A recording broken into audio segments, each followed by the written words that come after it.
శ్రీకృష్ణ శరణం మమ. శ్రావణ బహుళాష్టమి నాడు సర్వశోభలతో శ్రీకృష్ణ పరమాత్మ ఉదయించాడు. ఇలాంటి పరమ పావనమైనటువంటి పర్వదినాన శ్రీకృష్ణునికి సంబంధించిన లీలల్ని గానం చేసిన, స్మరణం చేసిన ధన్యులమవుతాం. ఈ రోజున చేసిన శ్రీకృష్ణ సాధన ఏ కొద్దిపాటిదైనప్పటికీ అక్షయ ఫలాన్ని ఇస్తున్నది అని శాస్త్రములు చెప్తున్నది. బృందావనంలో ఉన్న గోవులతో కలిసిపోయే కామధేనువులు ఇలా స్వామివారికి తమని తాము సమర్పణ చేసుకున్నాయి. పై గోవిందుడు అనే మాటకే గోవుల ద్వారా తెలియబడువాడు అని ఒక అర్థము, గోవులను తెలుసుకొని కాపాడువాడు అని ఇంకొక అర్థము. భగవంతుడిని తెలుసుకోవాలంటే గోవులే దిక్కు మనకి. మొత్తానికి గోవింద అనేటువంటి మంత్రము దివ్య శక్తివంతమైనటువంటిది. గోవింద నామమే అంత ఉత్కృష్టమైనది. గోవిందేతి సదా స్నానం, గోవిందేతి సదా జపం అన్నారు. అందుకే ఈ గోవిందనామ ఉచ్చారణ చేతనే ఆదివ్యాధులన్నీ తొలగించుకుని ఉత్తమ గతులు పొందుతాం అని చెప్తారు. అమృతప్రాయమైన విష్ణునామాల్లో గోవిందనామానికి చాలా అగ్రస్థానం ఉన్నది. అందుకే ఆ నామంతో పట్టాభిషేకం చేస్తున్నాడు ఇంద్రుడు. ఈ పట్టాభిషేకం చేస్తున్నప్పుడు ఆ చుట్టూ ఉన్న గోవులు పరవశించి స్వామి చుట్టూ చేరేట.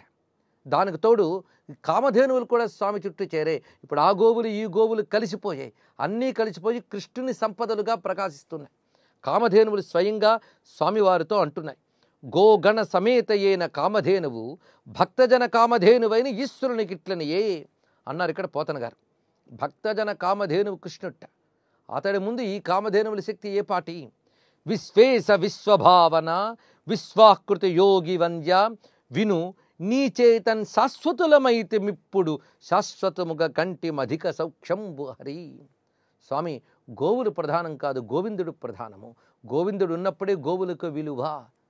నీ వల్ల మాకు శాశ్వతత్వం వచ్చింది. ఎందుకంటే నిన్ను గోవిందుడు అన్నారు, గోపాలకుడు అన్నారు. అంటే నీ పేరుతో మా పేరు కలిసిపోయింది. నీ వల్ల మేము శాశ్వతమయ్యాం. దేవా మాకు పరమదైవతంబవు ఇంద్రుండవు.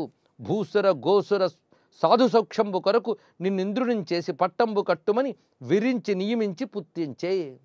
నిన్ను గోవులకు ఇంద్రుడిగా చేసి పట్టం కట్టమని బ్రహ్మదేవుడు ఇంద్రుడిని పంపించాడు. అందుకు ఇంద్రుడు స్వయంగా ఇక్కడికి విచ్చేశాడు. తద్వారా మా అందరికీ పాలకుడిగా నీ పట్టాభిషేక వైభవం ఇప్పుడు జరగబోతున్నది అని కామధేనువులు చెప్పాయి. అప్పుడు ఈ పట్టాభిషేకాన్ని ఇంద్రుడు స్వయంగా చేస్తున్నాడు. అక్కడ ఆ కామధేనువుల యొక్క పాలని బంగారు కలశాల్లో నింపి ఉంచారట. ఆ బంగారు కలశాలకి నవరత్నములు తాపి ఉన్నాయి. అలాంటి కలశాలని తమ యొక్క తుండములతో ధరించేయి చుట్టూ ఉన్న గజములు, అవి ఆ కలశములతో అభిషేకం చేసాయి. ఆడ తర్వాత దివ్యమైన మందాకిని జలాల్ని కూడా సువర్ణమయమైన రత్న కలశాలతో ధరించి ఆ దిగ్గజాలు స్వామివారికి అభిషేకం చేస్తున్నాయి. ఇంద్రుడు స్వయంగా తెచ్చినటువంటి రత్నసింహాసనంపై కూర్చోబెట్టి అభిషేకాన్ని చేస్తున్నాడు. పైగా అవి చూస్తున్నటువంటి దేవమాతృకులందరూ పరవశించి స్వామిని కీర్తిస్తూ ఉంటే నారదాదులు కూడా దివ్య గానములతో స్వామిని నుతిస్తూ ఉన్నారు. మహర్షులు వేదమంత్రములు ఆ సమయంలో చదువుతూ ఉన్నారు. అప్పుడు పరవశించిపోయినటువంటి ఇంద్రుడు గోవిందా అని కీర్తించగానే చుట్టూ ఉన్న దేవతలు ఋషులు కూడా పరవశించి ఆ ప్రాంతమంతా ప్రతిధ్వనించి గగనమండలం కూడా శోభిల్లేటట్టుగా గోవింద నామంతో ఉచ్చైస్వనంతో గానం చేస్తూ ఉన్నారు. తుంబురు నారదాదులు సిద్ధచారణ గంధర్వులను హరికథలు పాడిరి. నారదుడు, తుంబురుడు, సిద్ధులు, చారణులు, గంధర్వులు కూడా విష్ణువు యొక్క కీర్తిని గానం చేశారు. దేవకాంతలు గగనమండలంలో నాట్యం చేస్తున్నారు. దేవతలు దివ్యములైన కల్పవృక్ష కుసుమాలని ఒక వర్షము వలె స్వామిపై కురిపించారు. ముల్లోకాలు ఆనందించాయి. ఆవులు తమంత తామే పరవశించి పొదుగుల నుంచి క్షీరములను స్రవింపజేశాయి. ఒక్కసారిగా నదులన్నీ నూతనమైన జలములతో ప్రవహించడం మొదలుపెట్టాయి.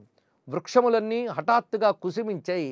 ఆ కుసుమాల్లోంచి మకరందం పెళ్ళుబుకింది. వివిధములైనటువంటి పూలతీగలన్నీ కూడా ఫలములతో పుష్పములతో ప్రకాశిస్తూ ఉన్నాయి. పర్వతములన్నీ కూడా దివ్య ధాతువులతో రత్నములతో భాసిస్తూ ఉన్నాయి. చిత్రం ఏంటంటే ఆ సమయంలో ప్రాణులకు నెల్ల తమలోని పగలుమా అనే గొప్ప మాట చెప్పారు ఇక్కడ. జీవులన్నీ కూడాను పరస్పర ద్వేషాలని పోగొట్టుకుని సౌమనస్యముగా ఉన్నాయి. శివానస్సుమనాభవ, ఇది వేద మంత్రం చెప్తున్నటువంటి మాట. పరమేశ్వరుని వలన జగమంతా కూడా సౌమనస్య భావంతో ఉండాలి. ఇది శివోనస్సుమనాభవ అనేటువంటి ఏ భావం మనకు వేదంలో చెప్పబడుతున్నదో ఆ భావం సిద్ధించాలి అంటే ఆ భగవంతుని పట్టం కట్టాలి. భగవంతుని పాలనలో పరస్పర ద్వేషములు ఉండవు. ఇది శాస్త్రము చెప్తున్న విషయం. అందు గోవింద పట్టాభిషేకం అనేది జరిపినప్పుడు ఈ వైషమ్యాలు పోతాయి. పరస్పరం శాంతి, సౌమనస్యము, ప్రేమ ఏర్పడతాయి. ఈ భావాన్ని ప్రాణులకు నెల్ల తమలోని పగలుమానే అని పోతన గారు చక్కని పదంతో చూపిస్తున్నారు. అందుకే లోకం శాంతించాలి అంటే ఓ గోవింద పట్టాభిషేక ఘట్టం అంత దివ్యమైన ఫలితాన్ని ప్రసాదిస్తున్నది. ఆ పరస్పర ప్రేమలు వర్ధిల్లి ద్వేషాలు తొలగాలని ప్రధానమైన భావం. ఎవరు హృదయంలో గోవిందునికి పట్టం కడతారో, ఇది పట్టాభిషేకంలో ఉన్న ఆంతర్యం. పట్టం కట్టడం అంటే నా బ్రతుకు నేనే నిర్వహిస్తున్నానన్న అహంకారాన్ని వదులుకోవడమే పట్టాభిషేకం అంటే. అంతేగాని మనల్ని మనం పాలించుకోవడం లేదు. మనల్ని పాలించేవాడు కూడా ఉన్నాడు. వాడున్నాడని తెలుసుకుని శరణు వేడి మన అహంకారాన్ని అర్పించి హాయిగా ఉండడమే పట్టాభిషేకంలో ఉన్న పరమార్థం. మన హృదయంలో ఆ దివ్యమైన భావనా సింహాసనంలో గోవిందునికి పట్టాభిషేకం చేస్తే మన శరీర ప్రకృతి అంతా కూడా శాంతిస్తుంది. మన శరీరంలో వైషమ్యాలు పోతాయి. ఇది గోవింద పట్టాభిషేకం యొక్క పరమార్థము. సర్వం శ్రీకృష్ణ చరణారవిందార్పణమస్తు.